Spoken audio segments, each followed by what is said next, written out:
Hey, what's up, guys? It is Luke Beller. So apparently the Packers have come in and they have decided to re-sign defensive lineman Tyler Lancaster. It comes out from Rob Domofsky earlier today, about an hour or two ago. The Packers are re-signing defensive tackle Tyler Lancaster, a source said. He was a restricted free agent, but wasn't originally tendered. But if you guys are new to the channel, I put up Packers content, news, all that kind of stuff 6 days a week. So if you want to see that, make sure you guys subscribe to the channel down below. So with this re-signing of Tyler Lancaster, he was supposed to be, I guess, a restricted free agent. The Packers decided to come in. They don't tender him, but they basically decide to come in and say, okay, we want to keep him around. We'll re-sign him to another contract. So Lancaster's a guy who's been around in Green Bay the past few seasons, 2018, 2019, 2020.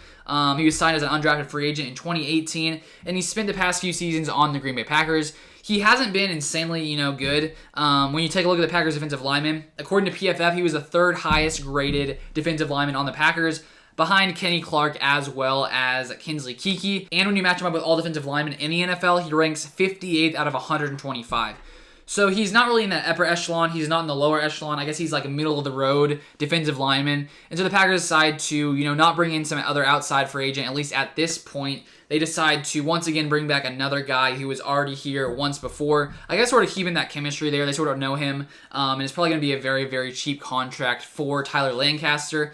And take a look at his stats last year, 2020. He only had 4 pressures and 13 tackles. So he's not the most productive. He's more of like a rotational guy. And so the Packers decide to bring him back for one more season. And honestly, I'm curious as to whether or not the Packers are going to make any moves when it comes to the defensive line.